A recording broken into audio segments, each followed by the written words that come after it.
नमस्कार। न्यूज 24 बिहार झारखंड देख रहे हैं आप। मैं हूं आपके साथ सबा शाहिद शेख। 1 जून को बिहार में लोकसभा चुनाव का आखिरी चरण है।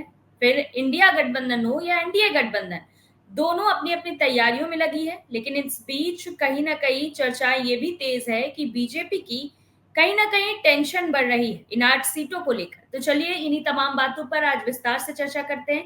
चर्चा के लिए हमारे साथ तमाम गेस्ट जुड़ रहे हैं। हमारे साथ जुड़ रहे हैं बीजेपी प्रवक्ता राकेश पोद्दार जी, जेडीयू प्रवक्ता मधुरेंद्र पांडे जी, कांग्रेस प्रवक्ता हसनैन कैसर जी, आरजेडी प्रवक्ता आरजू खान जी, राजनीतिक विश्लेषक कृष्णकांत शर्मा जी। आप सभी का बहुत बहुत स्वागत है। सबसे पहला सवाल मैं मधुरेंद्र जी से लेना चाहूंगी। मधुरेंद्र जी, सुनने में आ रहा है कि कहीं ना कहीं बीजेपी की टेंशन बढ़ रही है जिन 8 सीटों पे 1 जून को चुनाव होने वाला है उसे लेकर, ऐसा कुछ है क्या? काहे को टेंशन, काहे को? हमारे पास कोई टेंशन नहीं है। एनडीए प्रत्याशी के पास कोई भी टेंशन नहीं है। देश में और बिहार में जो काम हुआ है उसको लेकर के देश की जनता और बिहार की जनता एनडीए के पक्ष में मतदान कर रही है। और हम लोग 400 जो हमारा जो लक्ष्य है उस लक्ष्य को पार करके केंद्र में फिर से सत्तारूढ़ होने जा रहे हैं। तो टेंशन हमें नहीं, टेंशन तो नेता प्रतिपक्ष तेजस्वी प्रसाद यादव जी को है कि उनको बिहार का मिसयूज करने वाले परिवार में आते हैं और उनके वो शहजादे हैं। वो भूल जाते हैं क्या कि बार बार बिहार की जनता उन्हें, उनके परिवार को, उनको और उनके दल को रिजेक्ट कर देती है। ताकत की बल पर लोगों को जमीन छीन लेने वालों को बिहार की जनता, बिहार की महान जनता कभी भी एक्सेप्ट नहीं करेगी। इसलिए नेता प्रतिपक्ष इंडी गठबंधन में बेचैनी है कि 4 जून के बाद इंडी गठबंधन का क्या हरस होगा, क्योंकि इंडी गठबंधन दिशाहीन एक चलता हुआ जहाज है जिसका कोई कप्तान नहीं है। आज ही देख लीजिए, ममता बनर्जी जी ने बहुत ही अच्छा निर्णय लिया कि वो 4 जून ना आए, उसके पहले ही उस जहाज से नीचे उतर गई। 1 जून को जो बैठक होने वाली थी इंडी गठबंधन का, उसमें शामिल होने से साफ इंकार कर दिया है। इसलिए साफ जाहिर है कि इंडी गठबंधन में ज्यादा घमासान है और इंडी गठबंधन का जो रूपरेखा है वो संतरे के समान है। संतरा ऊपर से देखने में देखती नहीं कितना सुंदर लगता है, लेकिन संतरा को जब खोलिएगा तो देखिए खंड खंड में बंटा हुआ है। वही हाल इंडी गठबंधन का है। 4 जून को इंडी गठबंधन जल समाधि ले लेगी। इसलिए एनडीए को कोई परेशानी, कोई टेंशन नहीं है। टेंशन इंडी गठबंधन को है। चलिए ठीक है मधुरेंद्र जी, फिर आपका रुख करेंगे। तब तक राकेश पोद्दार जी का रुख करते हैं। राकेश पोद्दार जी, क्या खास रणनीति है आप लोगों की? क्योंकि अब अंतिम म्यूट पे हैं आप। राकेश जी म्यूट पे हैं आप। आखिरी चुनाव है। देखिए सवाजी, भारतीय जनता पार्टी का एक ही एजेंडा भारत की को विकास के रास्ते पे ले जाना। लेकिन दूसरी तरफ इंडी गठबंधन जो है, उनके जो विचारधारा है, किस तरह बिहार के अंदर 40 सीट पे चुनाव हुआ। राहुल गांधी जी जो गए थे मटन और चिकन खाने के बाद, लास्ट 7वें चरण में आके वो आते हैं, बिहार की जनता से मिलने का काम करते हैं। बिहार की जनता से कब मिलने का काम करते हैं? जब पाटलिपुत्रा से हमारी बड़ी बहन मीसा भारती चुनाव लड़ रही है। उनको चुनाव में नजर नहीं आया और प्रत्याशी को नजर नहीं आया, सिर्फ मीसा भारती के लिए बिहार के अंदर आए। लेकिन बिहार में जब वो आए तो तेजस्वी प्रसाद यादव और मीसा जी और प्रियंका जी और जैसे भी कोई भी लोग थे जो खाना खा रहे थे, तो उस समय उनको कह रहे थे कि आने वाला समय में मिर्ची लगेगा, और कह रहे थे कि बिहार की जनता उनको दिखाने का काम करेंगे। मोदी जी झूठ बोलते हैं, मोदी जी झूठ नहीं बोलते। मोदी जी काम पे विश्वास रखते हैं, अपनी गारंटी पे विश्वास रखते हैं। और बिहार की जनता जो फटाफट कर रहे थे, खटाखट कर रहे थे, बिहार की जनता इस बार 4 तारीख को इनको सटासट बिहार से निकालने का काम करेगी। और रही बात, इन लोगों के पास कोई एजेंडा नहीं है। आप कहते हैं सभाजी, कितनी बार आप लोगों ने अपने पैनलिस्ट से पूछा और अपने मुद्दा भी रखा कि इन लोगों की कोई मुद्दा और विकास की बात नहीं करते। इनके पास कोई विकास की बात ही नहीं है। आज भी राहुल गांधी जी ने आया, फटाफट सटासट खटाखट की बात करते हैं। आज उनको विकास की बात करनी चाहिए, अपने एजेंडे को रखने चाहिए, अपने रोड मैप को जनता के बीच में रखने चाहिए, अपनी बातों को रखना चाहिए, हमसे पूछना चाहिए। देश के प्रधानमंत्री से पूछना चाहिए कि विकास की पर क्यों नहीं बात करते हैं। लेकिन वो बिहार आते हैं, खाना भोजन करने बैठते हैं और सटासट खटाखट फटाफट की बात करते हैं, उनको कोई लेना देना नहीं है और 7वें चरण में आपकी बात करते हैं। बहुत बड़ा दुर्भाग्य हो रहा। अब बिहार की जनता से कहना चाहते हैं इस खटाखट फटाफट को बिहार से सटाकर बिहार से निकालने का काम करें। यानी आप राकेश जी, ये जो 8 सीटों पर चुनाव होने वाला है, क्या लग रहा है आपको, ये 8 सीट आपके पाले में आएगी? 8 सीट यानी बिहार के अंदर 40 सीट हम लोग जीतेंगे। माननीय प्रधानमंत्री जी की झोली में डालने का काम करेंगे, 400 के पार जाएंगे। अगर हमें समय दोगे तो, अगर सभा दीजिएगा तो मैं ये भी बता दूंगा 400 के पार भारतीय जनता पार्टी कैसे जा रही है। मेरा मुकाबला इनका 185 सीटों पे इनसे सीधा मुकाबला है, जो भारतीय जनता पार्टी का, जिसमें कांग्रेस है और क्षेत्रीय दल है पूरे देश के अंदर।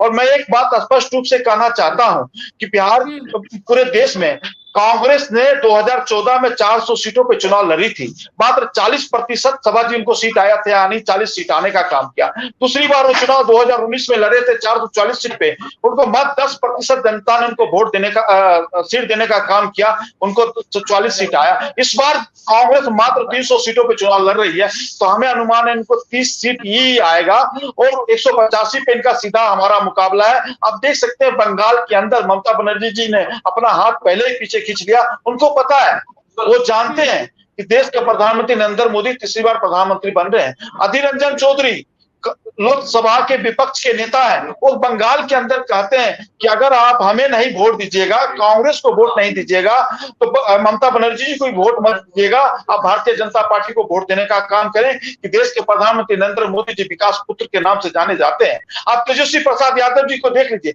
पूर्णिया के प्रोग्राम में क्या कहते हैं, बीमा भारती को अगर वोट नहीं दीजिएगा, पप्पू यादव को वोट नहीं दीजिएगा, आप वोट देने का काम माननीय प्रधानमंत्री नरेंद्र मोदी जी को कीजिएगा। तो उनको पता है, ये लोग भी रात में अगर सोते हैं, अपने छाती पे हाथ रखकर सोते हैं, रात में भी सपने में नरेंद्र मोदी जी आते हैं, कहते हैं विकास पुत्र के नाम से जाने जाते हैं।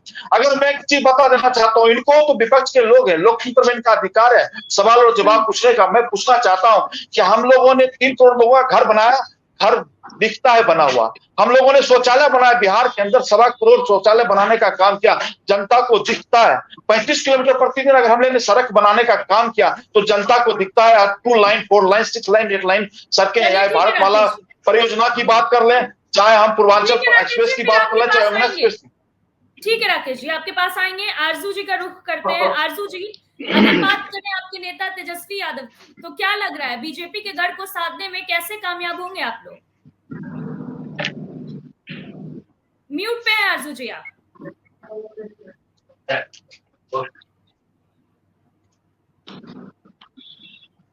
ठीक है, हसनैन जी का रुख करते हैं तब तक। हसनैन जी, जैसा कि हम सब जानते हैं कि अभी जिन 8 सीटों पर चुनाव है वो कहीं ना कहीं बीजेपी के पास ही है, तो अब नहीं लग रहा मुकाबला इस बार थोड़ा मुश्किल होने वाला है आप लोगों के लिए? देखिए सबा जी, बहुत बहुत शुक्रिया कि न्यूज़ 24 पे बुलाने के लिए। मैं दोनों प्रवक्ताओं की मैंने बातें सुनी है और कब से कई बार इन लोगों के साथ मैंने डिबेट भी की है। एक ही बात को वो बोलते जा रहे हैं, विकास विकास विकास। भैया मधुरेंद्र पांडे जी के जरा सा जान ले, उनके जो मुख्यमंत्री साहब हैं वो तो 40 बोल रहे थे, तो 4000 दे रहे हैं। हम तो 4000 देना चाहिए था हमको। और दूसरा जो है, उन्होंने बोला था कि भाई जो है माननीय प्रधानमंत्री को जो है मोदी जी को हमें मुख्यमंत्री बनाना है, तो मुख्यमंत्री बना दीजिए भाई, दोबारा भेज रहे हैं उनको वहां गुजरात भेज दीजिए उनको दोबारा मुख्यमंत्री बना करके। तो ये थोड़ा सा स्पष्ट दिख रहा है, विकास विकास विकास एक ही बात की। ऐसा विकास कि लोगों की बेरोजगारी छूट गई, रोजगार नहीं मिला, ऐसा विकास की महंगाई बढ़ गई, ऐसा विकास कि लोगों के अंदर जो है आपसी ताने बाने वो खत्म हो गए, ऐसा विकास कि भाई जो है किसानों को जो है 700 किसानों को मारा जाता है, उनके बच्चों को प्रोटेस्ट करने वाले को गोली मार दी जाती है, जीप से कुचल दिया जाता है, ऐसा विकास कि औरतों के साथ जो खिलाड़ी हैं उनके जो है उनके साथ जो दुर्व्यवहार करता है, उसके साथ बदतमीजी करता है, उसके बेटे को टिकट दी जाती है। ऐसा विकास है कि भैया के जो व्यक्ति जो 3000 महिलाओं के साथ यौन शोषण करता है उसके लिए वोट मांगा जाता है। ऐसा विकास जो हमने लाल आग दिखाई थी चीन में, वो आंखें बाहर हो जाती है। ऐसा विकास जो हम पाकिस्तान पर कब्जा करने वाले थे और उसको भी विकास को दिखाई दे रहा है। ऐसा विकास कि भाई पूरी दुनिया में जो है आज हमारे आज के पूरे भारत में हमारा जो है सबसे जो बेरोजगारी दर सबसे निचले स्तर पे आ जाती है। ऐसा विकास है भाई कि जो कुछ लोग जो अमीरी और गरीबी की खाई एकदम पूरी तरह से बढ़ जाती है। ऐसा विकास कि जो है महाराष्ट्र ये मध्य प्रदेश में यूपी में 3000 स्कूलें एक हर सरकारी स्कूलें बंद कर दी जाती है। ऐसा विकास कि सिर्फ एयरपोर्ट जो है एयरपोर्ट जहाज के जो अड्डे हैं वो सारी चीजें जितना भी कोयला का सब उसको दिया जाता है। ऐसा विकास कि सिंगापुर से कोयला मंगाया जाता है जो कि सबसे जो भारत में निकलता है उसका जो है वो सबसे गिरी हुई स्तर का होता है, वो इस्तेमाल किया जाता है। ये ऐसा विकास कि हम जो है अपने जो कोल यहाँ है उसको इस्तेमाल नहीं करके 3 गुना 4 गुना दामों पे खरीदते हैं और उसको जो है अपने बिजली प्रोडक्शन करके महंगाई पे बेचते हैं। ऑस्ट्रेलिया से कोयला मंगाया जाता है। तो ये कैसा विकास है भाई, जो यहाँ के लोग जो है उसको नसीब नहीं हो रहा है। सेंसेक्स बढ़ रहे हैं लेकिन आम लोगों की जो पॉकेट के मनी खत्म हो रहे हैं। ये जो जाके आम जनता बोलने से नहीं होता, आम जनता से जाकर आप मिलेंगे, बात करेंगे, समझेंगे तो विकास दिख जाएगा। विकास उसको नहीं कहते हैं। अगर किसी देश में विकास अगर मान लिया पैसे आते हैं तो सबको जाना चाहिए, अंतिम जो पायदान पे बैठा रहो उसको पूछना चाहिए क्या उसके पास उसको मिलता है। आज बेरोजगारी इतनी बढ़ गई है कि लोग कुछ भी छोटे मोटे खाली पढ़े लिखे ग्रेजुएट्स जो है बीटेक किए हुए, एमबीबीएस किए हुए, एमबीए किए हुए लोग पकौड़े की दुकान वाकई जो खुलवाना चाह रहे थे उन्होंने खोल दिया। ये कहाँ का विकास है। दूसरी चीज देखिए, ये पूरे जो कह रहे थे कि पूरे इलेक्शन में अभी जो अंतिम चरण आने वाला है शाहाबाद में और जो मगध में इलेक्शन होने वाले हैं, ये हर जगह बिहार में पटना में जो इलेक्शन होने वाला है इसमें ये फंसे जो इनकी अपनी सीट चलाया करती थी इसमें वो फटे हुए दिखते रहे। लोग हमसे मिलते हैं, बातें करते हैं, कहते हैं कि मुझे इस बार इसको हटाना है। मैं कल गांधी घाट की तरफ घूमने गया था, लोग चर्चा कर रहे थे अपना में, मैंने कोई टीका टिप्पणी नहीं की लेकिन वो चर्चा कर रहे थे। तो ये अंडर करंट है, इन्हें दिखाई नहीं देगा, सब पता चल जाएगा 4 जून को। इनको भी पता है जो सारा जो लोग कह रहे हैं कि लोगों के अंदर जो बातें हैं साफ स्पष्ट हो रही है कि इनको गठबंधन नहीं आ रहा, ये क्या क्या कर रहे हैं। 1,70,000 करोड़ वोट जो है 10 दिन के बाद 8 दिन के बढ़ जाता है, इसके बारे में बताइए आप ये क्या कर रहे हैं आप। तो ये जो इनके कहने में और करने में कितना फर्क है, ये बात का पता है। ये वही समझ सकता है जिसके पास परिवार है। कैसा परिवार है भाई, हाँ, जिसके पास परिवार है वो। तो ये चीज जो है, ये कहना जो है, ये कुशवाहा अपने ही पार्टी के लोग जिनके साथ रहते हैं कुशवाहा समाज के। इसका सवालों का जवाब मैं अगर दे सकता हूँ, सपा जी बीजेपी की बढ़ को साधने में कामयाब होंगे। 1 मिनट राकेश जी, इसके बाद आपके पास आएंगे। जी आरजू जी बोलिए। जी देखिए, विपक्ष ने तो जो है, हमारे विपक्ष ने हम लोगों के ऊपर आरोप की झड़ी लगा दी है। जिसके पास जो सत्ता में 10 साल तक रहे हैं, 10 साल तक वो जनता को रिपोर्ट कार्ड सौंपते हैं। वो क्यों भैंस चोरी और टोटी और नच चोटी पे आ जाते हैं, वो क्यों हिंदू मुसलमान पे आ जाते हैं। ये 10 साल ये सत्ता में रहे, केंद्र सरकार चलाए, तो इनको अपना रिपोर्ट कार्ड देना चाहिए। और सबसे ज्यादा हम तो अपने मोटिव के साथ, मोटो के साथ और एक मैनिफेस्टो के साथ आए हैं कि हम 1 करोड़ रुपए जो है 1 करोड़ रुपए 1 करोड़ रुपए 1 करोड़ 1 लाख हम अपनी माँ बहन को जो है आर्थिक से मदद करके हम उनको देंगे। अब जो सबसे ज्यादा बिजली जो 7 से 8 रुपए जो बिहार, हम उसको 200 यूनिट बिजली फ्री करेंगे। ये सारा मोटो है। जो 1000, 1200, जो 1400 का जो गैस सिलेंडर जो होता है पूरे देश के अंदर, हम उसको 500 रुपए में देंगे। तो ये सब हमारा जो मैनिफेस्टो है, हम उस पे हम बात करते हैं। हम हिंदू मुसलमान पे बात नहीं करते। और अगर इनको लगता है कि इनका छप्पन और इतना बेहतर काम किया है तो ये हिंदू मुसलमान करते हैं, ये पाकिस्तान को भी एंट्री करा देते हैं। ये जो है आ जाते हैं जलसूत्र पे और ये भी नहीं बताते कि पुलवामा में आरडीएक्स किसने रखा था। देश की जनता, माँ बहनें पूछती हैं कि आरडीएक्स में आया क्या। इनको इसका जवाब देना चाहिए, देश की जनता को जवाब देना चाहिए, माननीय नरेंद्र मोदी जी को, जो कि हमारे देश के माननीय प्रधान। तो ये सवाल है देश के। बेरोजगारी यहाँ का मुद्दा है, यहाँ इंफ्रास्ट्रक्चर मुद्दा है, यहाँ पे महंगी गैस जो है ये मुद्दा है, यहाँ पे बिजली जो है ये मुद्दा है। और ये हमको दूसरे ले जाते हैं, शौचालय बनाते हैं। आपने खाने का इंतजाम नहीं किया बिहार के जनता को, देश को जनता को शौचालय आप बनाते हैं और शौचालय में भी आप करप्शन करते हैं। और जितने देश के करप्टेड लोग हैं जिनको आप जेल में डालते थे, डालते थे, वो सब आपके स्टेट में जितने भी हैं वो डिप्टी सीएम बना के आपने रखा है। जैसे अजीत पवार को बना दिया, जैसे चौटाला को बना दिया, छगन भुजबल जी को देखिए। देश की सबसे गुंडों की पार्टी और भ्रष्टाचारियों की पार्टी हो गई है भारतीय जनता पार्टी। और ये हमसे हिसाब मांगते हैं। हिसाब आपसे जनता मांग रही है, आवाम मांग रही है। देश की आवाम के अंदर लहर है, ललकार है, और भाजपा को लाके खूंटे से बांध देगी। और इनका 400 पार का जो नैरेटिव इन्होंने बनाया है, वो छोटी नल और भैंस पे आके जाएंगे। अगर इनके अंदर हिम्मत है, ताकत है, तो ये अपने इंप्लीमेंट के बारे में पता है, अपना रिपोर्ट कार्ड पेश करें कि इन्होंने देश की जनता को क्या है। ये रवन्ना के भी बारे में बताएं कि जर्मनी उससे कितने अरब, कितने करोड़ रुपए तक इन्होंने भेजा है। रवन्ना जैसे जोर शोषण अपराधी को, जिसके साथ मोदी जो है मंच शेयर करके, ये सवाल है, ये बुनियादी सवाल है, और ये देश के सवाल का जवाब दे भारतीय जनता पार्टी। तो हमारे जवाब ले लेते हैं, फिर आपके पास आएंगे। राकेश जी, देखिए, आपने अगर सवालों का जवाब पूछा तो हमारे जितने कांग्रेस के प्रवक्ता, चाहे हमारे दूसरे प्रवक्ता जो बैठे हैं, काला चश्मा लगा के बैठे हुए हैं। हकीकत में काला चश्मा लगा हुआ है, इनको दिखेगा नहीं, मोदी जी की काम दिखेगा नहीं। अगर व्हाइट चश्मा लगाते, पावर वाला चश्मा लगाते तो काम दिखता। पहला, ये तो काला चश्मा लगा के बैठे हुए, इनको दिखेगा नहीं। तो ये दूसरी बात, ये कहता है रोजगार की बात। 3.5 करोड़ लोगों को आत्मनिर्भर भारतीय जनता पार्टी ने किया है। रिपोर्ट कार्ड है, नीति आयोग का रिपोर्ट, जिससे कम से कम आपको दुनिया तो रंगीन दिखे। देखिए, आपका समय बड़ा कीमती है, न्यूज़ 24 का समय बड़ा कीमती है। बड़ा दुर्भाग्य लगता है कि कांग्रेस के प्रवक्ता, जेडीयू के जितने भी प्रवक्ता बैठे हैं, हंसी लगा रहे हैं। अरे मुझे हंसी लगती है, काला चश्मा लगाए हुए इसीलिए दिख रहा है। पहले सुन लीजिए हमारी बात। अच्छा, 4 जून को जनता बताएगी। यही हंसने पे अटल बिहारी वाजपेयी पे हंसे थे कि 2 सीट थे तो ये लोग हंस रहे थे, अटल बिहारी वाजपेयी नहीं। आज कमल का पूरा देश में 17 राज्यों में सरकार चल रहा है भाई साहब। राहुल गांधी, सब्बा जी, आप चंद्रयान को लॉन्च इस देश ने कर दिया। सब्बा जी, चंद्रयान को लॉन्च इस देश ने किया है कि सोनिया गांधी जी अपने पुत्र को 4 बार लॉन्च किया, लेकिन कामयाब नहीं हो रहे हैं। मन बुद्धि का लड़का आज तक कामयाब नहीं हुआ है। इस बात का बड़ा दुर्भाग्य लगता है। अब सुन लीजिए मेरी कहानी।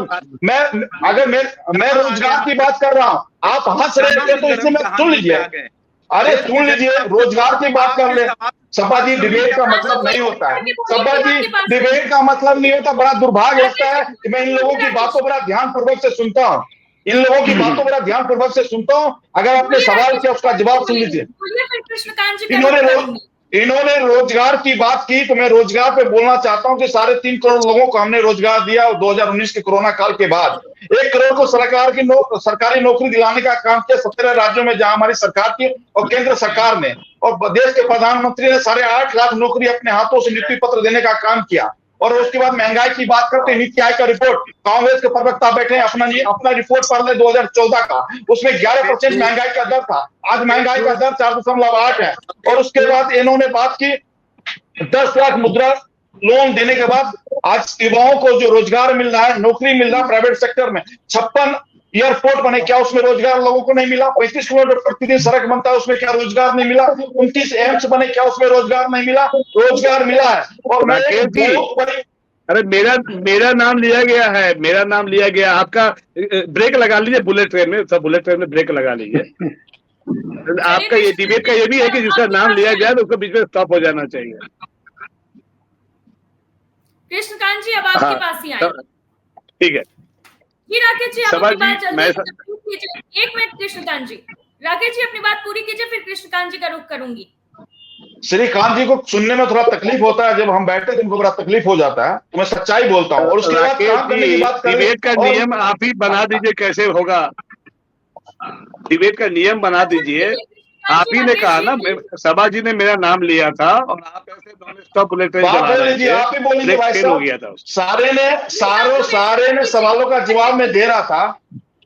सारे सवालों का जवाब मैं दे रहा था। मैं सारे सवालों का जवाब दे रहा था। और मैंने कहा, मेरे भाई साहब ने अगर हमारी संकल्प पत्र की बात करते हैं तो मैं संकल्प पत्र कहना चाहता हूं। 70 वर्ष के बुजुर्गों का चिंता हम सभा जी कर रहे हैं। सुन लीजिए, मैंने रिपोर्ट कार्ड बताया, मैंने रिपोर्ट कार्ड बोला था कि जो 10 सालों में आपने किया। अच्छा, रिपोर्ट कार्ड भी दे देते हैं भाई साहब। सुन लीजिए, रिपोर्ट कार्ड सुन लीजिए।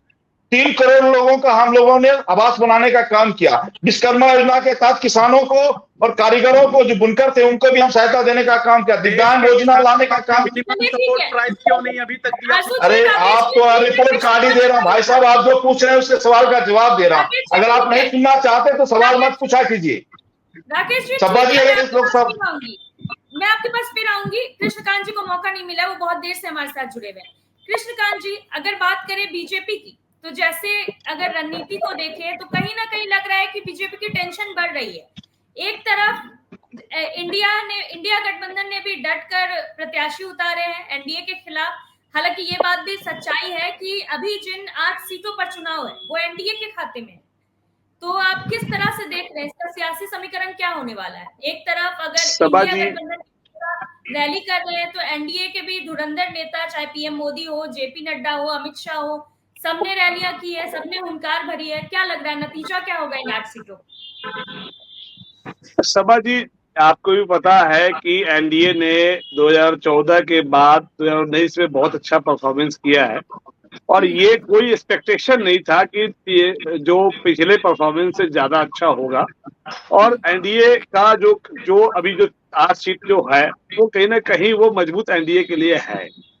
और जदयू के आने से मजबूती तो बढ़ी है, लेकिन जदयू के आने से कुछ नुकसान भी बीजेपी को हुआ है, क्योंकि जो मार्केट में, जो पब्लिक में एक जदयू के बार बार सत्ता पलटने की वजह से उनके जो गारंटी जो है, कहीं ना मोदी जी की गारंटी में थोड़ा डेंट लगाने के काम किया है। जिस तरह से गर्मी, आपने देखा होगा कि पहला चरण के चुनाव के बाद गर्मी बढ़ती गई और चरण भी बढ़ता गया, और आज ऐसा है कि गर्मी जो है अपने उच्चतम तापमान पे है, और उसी तरह जो चुनावी जो तापमान है वो काफी ज्यादा बढ़ा हुआ है। और जिस संतरे का जूस की बात हो रही थी, संतरे का जो छिलके की बात हो रही है, संतरा का छिलका भी उपयोगी है और संतरा के अंदर जो बचे हुए जो है वो भी उपयोगी है। उसको यदि पीस दिया जाए तो जूस जो बनेगा वो डॉक्टर उसको प्रिस्क्राइब करता है, और उसके लिए जो है ना, तो वो कहीं ना कहीं जूस जो है, हमको लगता है कि अभी जिसको जरूरत है वो आरजू खान जी और स्नेह कैसर को, वो शायद वो जूस पी के उसको लगता है कि जिस तरह से वो चुनाव में फाइट दे रहे हैं, ये बिहार ही ऐसा एक जगह है जहाँ पे नरेंद्र मोदी जी का हर समय वो जो स्कोर कार्ड है वो यहाँ आके फेल हो जाता है।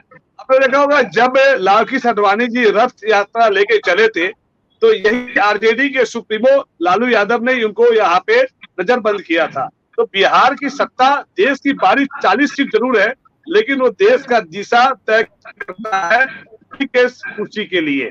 अब रही बात है कि जिस तरह से आरोप प्रत्यारोप के दौर में लोग राम के सहारे चल रहे हैं, कुछ अभी देखा नारद राय बलिया में आ गए, वो बलिया के है, वो बीजेपी में शामिल हो गए हैं। और इस तरह से आपने देखा होगा कि मिठाई और गुड़ को देखकर मधुमक्खी और मक्खी जो है ना, लाभ देखकर ऐसे नेता भी चुनाव में इस पाले से उस पाल जाते हैं, उसका फर्क भी पड़ता है और उसका नुकसान भी होता है। दोनों पार्टियों से भागे, हालांकि बीजेपी से ज्यादा। कृष्णकांत जी, अगर बात करें सीटों की और बात करें काराकाट सीट की, तो ये बड़ा दिलचस्प दिख रहा है, क्योंकि त्रिकोणीय लड़ाई है। यहाँ से निर्दलीय लड़ रहे हैं पवन सिंह, और एनडीए गठबंधन से उपेंद्र कुशवाहा है, इंडिया गठबंधन से राजा राम सिंह है। तो क्या लग रहा है आपको इस सीट पर? यहाँ पे काराकाट पे मुझे लग रहा है कि बीजेपी के 2 सीट है, दो कैंडिडेट है। एक पवन सिंह जो अंडर द टेबल है, और एक जो है वो चुनाव लड़ रहे हैं उपेंद्र कुशवाहा। मुझे जहां तक उपेंद्र कुशवाहा एक मजबूत नेता है, एक अच्छे नेता है, और पार्टी में जब वो गठबंधन एनडीए गठबंधन में आए हैं वोट परसेंटेज बढ़ा है। लेकिन यहाँ पे क्यों ना क्यों ऐसा मुझे लगता है कि उनके साथ नाइंसाफी हो रही है। जिस तरह से मनीष कश्यप को मनाया गया, मोदी जी चाहते ऐसे बड़े बड़े कार्य, ऐसे नेता एमएलए एमपी टूट के आ गए बीजेपी में। क्या पवन सिंह की इतनी हैसियत है कि वो मोदी जी का बात ना माने? यहाँ पे ऐसा लगता है कि पवन सिंह जीतने के बाद भी वो बीजेपी में आ जाएंगे। यदि पवन सिंह हार भी गए तो भी वो नेता तो बन ही गए, तो वो भी बीजेपी में। काराकाट से यदि जीत जाते हैं उपेंद्र कुशवाहा तो एक मंत्री का डिमांड होगा, यदि देश में एनडीए की सरकार आती है तो वहां पे एक डिमांड होगा, और वहां पे यदि उसको दिया जाएगा तो रालोसपा को, तो बाकी जितने भी देश में जो छोटे छोटे जो गठबंधन है, जो एनडीए के जो में शामिल हुए, जिसके एक एमपी वाला सीट भी, वो भी मंत्री पद मांगेगा। ये बहुत मुश्किल होगा एनडीए के लिए, सबको नाखुश करने के लिए, सबको खुश नहीं कर सकते। तो जिस काले चश्मे की हमारे भाई राकेश पोद्दार जी बात किए थे, उस पे भी मुझे लग रहा है शुरू से स्टार्ट हुआ मछली मटन, बाद में मंगलसूत्र परिवारवाद होते होते रिपोर्ट कार्ड मांगते मांगते मटन और केक पे आ गया, और केक के साथ साथ आज जो है वो काला चश्मा एक नया मुद्दा है। जो मेन मुद्दे से हम जिस तरह से भाग रहे हैं, आज एक देश के हमारे बीजेपी के प्रवक्ता एक नया मुद्दा दिए। प्रधानमंत्री अमित शाह, मोदी जी और अमित शाह सुन रहे होंगे, तो मुझे लगता है काला चश्मा एक नया मुद्दा हो सकता है चुनाव के लिए। अब रही बात यहाँ पे फुटबॉल में रेफरी जो है वो हमेशा जो है फॉल प्ले चाहे तो वो करा सकता है, ये सारा डिपेंड करता है इलेक्शन कमीशन का। फॉल प्ले आप देखिए, एक अंपायर है, एक रेफरी जो है जो अच्छा खेल रहा है उसको भी रेड कार्ड दिखा सकता है। तो यहाँ पे रेफरी का रोल जो है ईडी सीबीआई ने निभाया है, लेकिन आज उसके बावजूद भी यहाँ पे जनता दल यू और बीजेपी मजबूत दिखती आ रही है बिहार में। और ये जरूर है कि अपने पुराने जो आंकड़ा जो 39 से जो जीत गया है वो उसको कंटिन्यू नहीं कर रहा है। मेरा लगता है कि 20 से 22 या मैक्सिमम 25 सीट एनडीए जीतेगी, बहुमत उन्हीं को मिलने वाला है। चलिए ठीक है कृष्णकांत जी, फिर आपका रुख करेंगे आरजू जी की ओर चलते हैं। आरजू जी, अगर बात करें पाटलिपुत्र सीट की, तो इस बार भी मीशा भारती पर भरोसा जताया गया है। वहीं अगर बीजेपी की तरफ से बात करें तो रामकृपाल यादव है मैदान में, तो क्या लग रहा है? हालांकि अगर बात पिछले चुनावों की करें तो 2014 का चुनाव हो या 2019 का चुनाव, इसमें आरजेडी को शिकस्त का सामना करना पड़ा था। मीशा भारती तब भी उस सीट से थी, और अब बीजेपी के कृपाल जो है वो क्या अब फिर से मीशा भारती को हराने वाले हैं और जीत की हैट्रिक लगाने वाले हैं, या आप लोग जीतने वाले हैं? क्या लग रहा है आपको? देखिए, सीधी सीधी मैं बात आपको ये बताना चाहता हूँ कि आधार जो है भारतीय जनता पार्टी का पूरे देश में, आप इसको ग्राफ है भारतीय जनता पार्टी का, आप इसको, और ये जो लहर है, ललकार है, वो पूरा इंडिया अलायंस के पक्ष में है, क्योंकि हमारे पास एक ऐसा मैनिफेस्टो है कि हमारे जो एनडीए गठबंधन के लोग उसको सही से फेस नहीं कर पा रहे हैं, पे आके अटक जा रहे हैं। इसकी वजह से लगातार जो है बढ़ता जा रहा है, और 10 सालों में परिश्रम किया।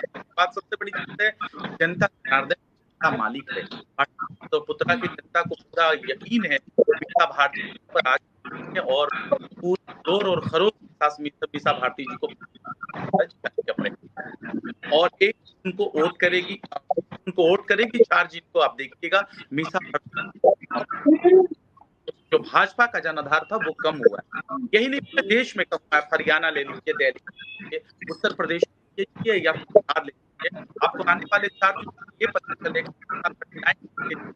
भाजपा के खाते में थी, एनडीए अलायंस के खाते में थी, वो आपको आधे से ज्यादा। आरजू जी, आपकी आवाज सही से नहीं आ रही है, बीच में ब्रेक हो रही है। आरजू जी, खाली आवाज चेक कीजिए आप। चलिए ठीक है, तब तक रुख कर लेते हैं हसनैन जी का। हसनैन जी, अगर बात करें पटना साहिब सीट, हसनैन जी काला चश्मा तो उतार देते तो अच्छा रहता, नहीं तो फिर मुद्दा बन जाएगा। देख लीजिए, ऐसे तो मैं भी पहन लिया है, मैं भी एक काला चश्मा ट्रिपल हो गए आप लोग। हमारे मधुरेन्द्र पांडे जी भी काला चश्मा पहने हुए हैं। मधुरेन्द्र पांडे भी काला चश्मा है। नहीं, एकदम पारदर्शी है भाई जी, पारदर्शी है, काला चश्मा नहीं, एकदम बिल्कुल पारदर्शी है। हसनैन जी से सवाल ले लेते हैं। हसनैन जी, अगर उन्होंने मधुरेन्द्र जी हंसा बहुत दिए, राकेश पोदार जी हंसाते बहुत बढ़िया है। सांसद है और कांग्रेस की तरफ से अंशुल कुमार है, तो क्या लग रहा है आप लोगों को? इस बार जो है, चली जाएगी। मैंने अपनी पहले वाली इसमें कहते कि इस बार अंशुल कुमार जो है एक जो बहुत जबरदस्त अपनी जो है यहाँ पे पारी खेलेंगे। और जो शुरू में हमें जैसा महसूस हो रहा था कि यहाँ पे क्योंकि बीजेपी की हमेशा से सीट रहती है, और जो भी कोई भी यहाँ पे खड़ा हो, चाहे शुभम सिन्हा जी खड़े होते थे या फिर किशन आराम से जीत जाते थे। लेकिन इस बार जो है पूरी तरह से जो है जो सामाजिक समीकरण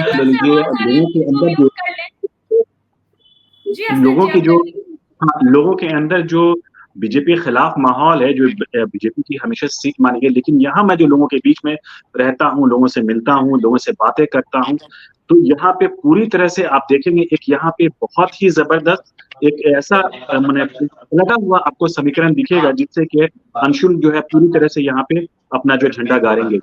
और जो मैं लोगों से मिलकर जो बातें करता हूँ, लोग कहते हैं कि इस बार मैं उनके मुकालते में नहीं आना चाहता, उनके धोखे में नहीं आना चाहता, इस बार मुझे भाई अपने घर की मेहमानी कम करनी है, बेरोजगारी कम करनी है, लोगों के अपने बच्चों को रोजगार दिलाना है। और एक चीज मैं आप कहना चाहूँ राकेश जी, अगर देखिए कांग्रेस ने कितना मैनिफेस्टो की एक बात कही थी मुझे, मैं मैनिफेस्टो पे आना चाहिए। बीजेपी के मैनिफेस्टो पे जो मोदी जी की हर पेज पे एक फोटो है और उनकी गाड़ी। कहीं दूसरा पार्टी बीजेपी में है भी कि नहीं ये भी बता दीजिए। और हमारी मैनिफेस्टो में देख लीजिएगा, इस तरह से हर पेज पे आपको बताया गया, ये लोगों से राहुल गांधी जी ने पदयात्रा की, जो 4,000 की पदयात्रा की, लोगों से मुलाकात 2047 जो मैनिफेस्टो है 2047 का है, वहां तक है। बताइए 5 साल का नहीं है वो, ध्यान रखिएगा। ये जो 2047 का मैनिफेस्टो है तो 5 भगवान करे कि वो आज की हमारे पढ़ाई, बीच रहे। एग्जाम 5वीं कक्षा की एग्जाम की पढ़ाई हमको 10वीं कक्षा की पढ़ाई करना पड़ेगा। हाँ ठीक है ना, सिलेबस काफी बड़ा है। तो ये जो है, ये देखिए क्या है यहाँ पे, मुझे लगता है कभी कि क्या बीजेपी में दूसरे लीडर नहीं है कि सवाए मोदी जी हर फोटो पे रहेंगे, हर पेट्रोल पंप पे रहेंगे, हर रेलवे स्टेशन पर, हर इस पे रहेंगे। अरे भाई दूसरे भी लीडर हैं, ये तो पहले अपने गहमा गहमी से निपट लेंगे यहाँ पे, उनको तब हम लोगों के बारे में बात करें। तो मैं ये कहना चाह रहा था कि मैनिफेस्टो में देखिए कितनी अच्छी बात है। आरोप लगाती है कि उनके पास कम से कम चेहरा है, आप लोगों के पास तो चेहरा तो हर जगह है। सबा जी चेहरा एक, मुझे भी सुनिए ना सबा जी, 24 घंटे मुझे भी प्रोजेक्ट कीजिएगा ना तो मैं भी चेहरा बन जाऊंगा। ठीक है, कभी मुझे भी रेलवे स्टेशन डाल दीजिए मेरी फोटो, मुझे एयरपोर्ट पे डाल दीजिए, पेट्रोल पंप पे डाल दीजिए, मेरी भी फोटो डाल दीजिएगा, मैं भी चेहरा बन जाऊँ। समझ गए? हर किताबों में डाल दीजिए, हर पब्लिक में डाल दीजिए, हर स्टिकर पे डाल दीजिए, सब। मैं कहना जो चाह रहा था मुद्दे पे ये क्या कि देखिए कांग्रेस ने कितनी अच्छी जो है रोजगार की गारंटी दी है, इस बात को आप समझने की कोशिश कीजिएगा। जो व्यक्ति, पोद्दार जी आप जरूर फॉर्म भरिएगा सरकार बनते ही, देखिए आपको जो है 30,000 नौकरियों का जो वादा किया है उन्होंने जो है दे दिया है आपको। तो इस डेट को मैं जो है अनाउंस करूंगा, इस डेट को एग्जाम लूंगा, इस डेट को रिजल्ट अनाउंस करूंगा, इस दिन मैं नौकरी दूंगा, पूरी तरह से विस्तृत। देखिए कितनी शानदार तरीका, बुनकरों के लिए, किसानों के लिए कहा क्या कि मैं किसानों को एमएसपी दूंगा की गारंटी थी। अब क्या चाहिए, जो गरीब औरतें हैं उनको 1 लाख की देंगे, वो अपना काम करेंगे, उससे जो है रोजगार बढ़ाएंगे, भारत की इकोनॉमी बढ़ जाएगी। इकोनॉमी कैसे बढ़ाई जाती है, किसी एक जो 22 लोगों के पॉकेट में डाल करके इकोनॉमी नहीं बढ़ती है। भारत की इकोनॉमी जो अंतिम क्षण में बैठा हुआ व्यक्ति, उसको इकोनॉमी बढ़ाने बढ़ाई जाती है। तो इसको समझिए। तो इसलिए मैं कहना चाहता हूं कि जो हमारा जो मैनिफेस्टो है, इस लोगों से जो है, पटना ही के, पाटलिपुत्रा ही के लोग नहीं, भारत के सारे लोग उससे जो मैंने पूरी तरह से प्रभावित है। युवाओं से जाके मिलिए, आपको लगेगा कि क्या वो चाह रहे हैं, उनको इतना खुश है वो। अब कोई भी ऐसे भाई अंधभक्त तो भाई तो काला चश्मा अपने लगा के रहते हैं ये लोग, तो वो टीन का चश्मा लगा, तो हम लोग को बोले थे काला चश्मा, भाई हम काला चश्मा नहीं पहने, रिफ्लेक्शन हो सकता है, ठीक है। तो काला चश्मा से देखते हैं तो उनको दिखाई नहीं देता। लेकिन मैं सबको कहता हूँ, बीजेपी वाले लोगों को भी कहता हूँ, जदयू लोगों के बारे कहता हूँ, हम भी लगा रहे हैं चश्मा, आप लोग जो है मैंने भी चश्मा लगा लिया, जरूर भरिएगा, फॉर्म जरूर भरिएगा, अपने बच्चों से कहिएगा फॉर्म भरे, उनको नौकरी मिलेगी। और हमारे जो विपक्ष नेता है, नौकरी के बदले क्या लेंगे हसनैन साहब, नौकरी के बदले क्या लेंगे? वो लोग सब लोग जो है नौकरी के बदले क्या लेंगे आप? सरकार सबकी होगी, किसी विशेष वर्ग के लिए, लोगों के लिए नहीं होने जा रही। हसनैन जी, मधुरेंद्र जी कुछ हम पूछ रहे हैं कि नौकरी के बदले क्या लेंगे? नौकरी के बदले क्या लेंगे? सब्बा जी, हम हसनैन सारी बातों का राकेश जी का रुख करते हैं। अरे हमसे नहीं, हमसे कोई दुश्मनी है सब्बा जी क्या? मधुरेंद्र जी कांग्रेस जमीन लेंगे उसके बदले में, जमीन और जमीन। अच्छा चलिए, यदि नौकरी मिल गई तो जमीन 10 खरीदा भी जाएंगे दोबारा। मिलना चाहिए। कृष्णकांत जी राकेश पोद्दार जी, टिकटवा बेच देते हैं कमलाकांत जी, बात पूरी कीजिए, फिर मधुरेंद्र जी के पास जाएंगे। टिकटवा बेच के हेलीकॉप्टर पर चढ़ते हैं ना, उसको तो बताना चाहिए। टिकट बेच के हेलीकॉप्टर चढ़ते हैं, गरीब को चिढ़ाते हैं मटन खिला के, और क्या क्या खाते रहते हैं। बिहार की जनता गरीब है, मशरूम नहीं खाते भाई हम लोग, 1 लाख की पेन नहीं रखते, 10 लाख का सूट नहीं पहनते, 2.5 लाख का चश्मा नहीं लगाते। बिहार की जनता को इतना चिढ़ाएगा हेलीकॉप्टर पर खा के? भाई हम लोग 10 लाख की सूट नहीं पहनते, 10 लाख की सूट नहीं पहनते भाई जी। और 2.5 लाख की लोग मशरूम नहीं खाते। बात को समझिए, समय की कमी है, सबको बराबर मौका मिलना चाहिए। मधुरेंद्र जी, अगर बात करें तो लोकसभा चुनाव अपने अंतिम पड़ाव पर आ चुका है, क्या लग रहा है आपको? अगर छठे चरण तक के चुनाव को देखें और अब 7वें चरण का भी चुनाव होने वाला है, क्या लग रहा है आप लोग कितनी सीटें आपके खाते में आएगी? मेरा जो लक्ष्य है एनडीए का 400 के पार, वो तो पूर्णतः आएगी और केंद्र में सत्तारूढ़ होगी। हम बार बार यही बात बोल रहे हैं, क्योंकि बिहार की 40 सीट, बिहार की 40 सीट माननीय मुख्यमंत्री नीतीश कुमार जी द्वारा जो कार्य किया गया है 18 वर्षों में, उसके बलबूते हम लोग बिहार की 40 सीट जीतने जा रहे हैं। एनडीए के प्रत्याशी जीत रही है। और एक कांग्रेस और राजद की जो बात कर रहे हैं, इनके पास तो न कोई मुद्दा है, न कोई नेता है, न कोई नीति है। एक कहते हैं कि 1 करोड़ नौकरी देंगे, एक कहते हैं कि 30 लाख देंगे।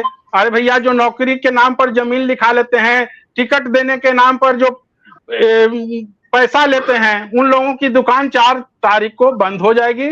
और 4 तारीख को जो इंडी गठबंधन जो है ना, ये जो माननीय राहुल गांधी जी नेता बनेंगे प्रधानमंत्री, कि तेजस्वी जी बनेंगे, कि अखिलेश जी बनेंगे, ममता जी तो आज उतर गई, उस प्रधानमंत्री के रेस से बाहर हो गई। तो बिहार की जनता, मधुरेन्द्र जी, आपका भी चांस है। आप फिर यदि पलटी मार देंगे तो आप भी प्रधानमंत्री बन सकते हैं। जीत सुनिए ना, पलटी हम लोग पलटी नहीं मारते हैं ना, हम लोग तो 20 महीने, सुनिए ना, 1 सेकंड सुन तो लीजिए। राजनीति पलटी नहीं मारते हम लोग ना, हम बुला लेते हैं। इतना घटिया घटिया सब क्यों कर रहे हैं?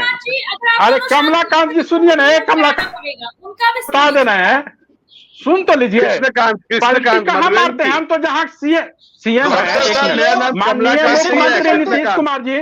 सुनिए ना, आप सुन नहीं रहे हैं, आप लोग म्यूट कराना पड़ेगा। आप लोग सुन नहीं रहे, सुन तो लीजिए ना। माननीय नीतीश कुमार जी का सीएम का जो कुर्सी अब कहाँ पलटता है, वो तो सीएम के सीएम ही हैं। हमने तो नेता प्रतिपक्ष तेजस्वी प्रसाद यादव जी को 2 कार्यकाल संविदा पर पॉलिटिकल जॉब दिया, 20 महीने का और 17 महीने का। जब उनका कार्यशैली क्रियाकलाप सही नहीं देखे तो उनको हटा दिया गया। तो इसमें पलटी और फल्टी की बात कहां से आती है? इस सब शब्दों का आप लोग विराम लगाइए, उसकी अब जरूरत नहीं है। जनता सब देख रही है कि जिसको मौका दिया गया माननीय नीतीश कुमार जी को 18-19 साल, उसमें माननीय नीतीश कुमार जी ने बिहार में कितना बड़ा बदलाव किया, बिहार में कितनी बड़ी चेंजिंग की, यहाँ की जो मूलभूत जन सुविधाएं थी उस जरूरतों को पूरा करने में कितना उनका बड़ा योगदान है। और राजद क्या है जी, राजद एक परिवारवाद का पोषक है। एक मंच सजता है तो पूरा परिवार खड़ा हो जाता है। उस दल के नेता से, उस दल से क्या आस्था रखेगी बिहार की जनता? और वो गरीबों की पार्टी है जो अपना कार्यकर्ता को पीटती है, अपने कार्यकर्ता को बांध के मारती है। बताइए, तो ये राजद की। ठीक है मधुरेन्द्र जी, फिर आपके पास आते हैं। राकेश जी 1 मिनट है आपके पास, फिर बोलिए। देखिए सब्बा जी, बड़ा दुर्भाग्य लगता है। एक तो राजनीति विश्लेषण जो विश्लेषण करने आते हैं तो भाई करके तो आते नहीं है, पहला। दूसरा, एक बात राकेश जी, अपने मुद्दे की बात कीजिए। अब मुद्दे को भटकाइए मत, विश्लेषण आप मत सिखाइए। नहीं मिल पाएगा। हाँ, राकेश जी, अपनी बातें रखना है तो रखिए, नहीं तो ये बातें करना है तो बाद में कर लीजिएगा। मेरा फोन नंबर नोट कर लीजिए। कृष्णकांत जी, मैं बोल रही हूँ, प्लीज राकेश जी अपनी बात पूरी कीजिए, मुद्दे पे रहिएगा प्लीज। सब्बा जी, मैं मुद्दे पे ही बात करना चाहता हूं। इन्होंने कहा मैनिफेस्टो की बात, मैंने मैनिफेस्टो की बात करना शुरू ही किया था तो इन्होंने रोक दिया। और काला चश्मा लगाने का शौक है, 4 जून को काला चश्मा लगाइएगा और बड़ा बढ़िया से इंडिया गेट पे मटन और चिकन खाइएगा। और जो मिर्ची का जो तड़का लगेगा, ऐसा मिर्ची का तड़का लगेगा कि राहुल गांधी जो आज खाना खा ही लिए हैं, 4 तारीख को बुला के एसी में बैठा के राहुल गांधी को खाना खिलाइएगा। और मैं बड़ा एक स्पष्ट रूप से कहना चाहता हूँ, इस देश का दुर्भाग्य है, लोकतंत्र का लुटने वाला सोनिया गांधी पे आरोप लगाता है राकेश कुमार। और जो हमारे राजनीतिक विश्लेषण है ना, बैठे हुए हैं, मैं सुनता कि एडवोकेट भी है, इनको भी ज्ञान प्राप्त होगा कि लॉ की नहीं, उस लॉ को भी जान लीजिए। सोनिया गांधी इस देश का लोकतंत्र लूटने वाली थी, लेकिन सुब्रमण्यम स्वामी अब। चलिए ठीक है, टेक्निकल इशू है कुछ। आरसू जी, लड्डू खाने से पहले ही चले गए, वो लड्डू खिलाना था उनको। कृष्णकांत जी ठीक है, आरसू जी का रुख करने। अरे खा लीजिए कमलाकांत जी, आप खा लीजिए। सभा जी, ऐसा वो मधुरेन्द्र, आप मेरे बड़े भाई हैं, मेरा नाम कृष्णकांत है मधुरेन्द्र भैया। जी हाँ, ठीक है। वाद विवाद और आरोप प्रत्यारोप मधुरेन्द्र जी चलता है और पर्सनल कमेंट नहीं करना चाहिए। कृष्णकांत जी प्लीज अगले को भी अपनी बात रखने दीजिए। आरजू जी बोलिए। सभा जी मैं कंक्लूड करना हाँ। चाहता हूँ, आरजू खान जी उसके बाद कर लेंगे, क्योंकि अभी राकेश आरजू जी जी गुस्सा नहीं होंगे, अभी है नहीं। उसके बाद में कृष्ण जी आपके पास आऊंगी। आरजू जी बोलिए। आरजू जी बोलिए, आरजू जी आवाज तो नहीं आ पूरा रही है। एकदम पटकथा लेकर आए हुए हैं भाई, एकदम पढ़ पढ़ के एकदम बोल रहे हैं आरजू आरजू जी। जी आपकी आवाज नहीं आ रही।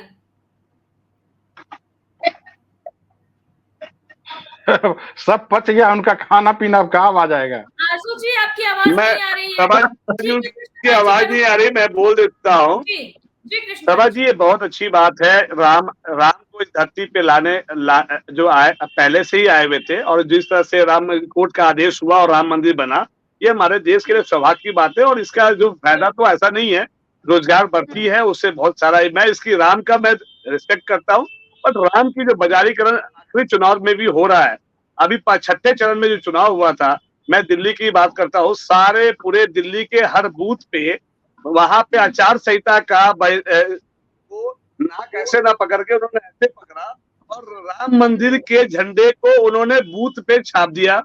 दूसरा, एक राम को जो लाएगा हम उनको लाएंगे, वो पोस्टर पूरे दिल्ली के हर कोने पे बूथ पे लगाया गया। तो ये कहीं ना कहीं हम कहते हैं अब हमारा देश विकसित देश तभी बनेगा जब राम की रिस्पेक्ट करते हुए साथ साथ हम मुद्दों पे यदि चुनाव लड़े तो देश की बहुत तरक्की होगी। क्योंकि राम का तभी हम राम को ला पाएंगे जब हम राम राज की कल्पना और उनके आदर्शों को भी साथ में लाएंगे।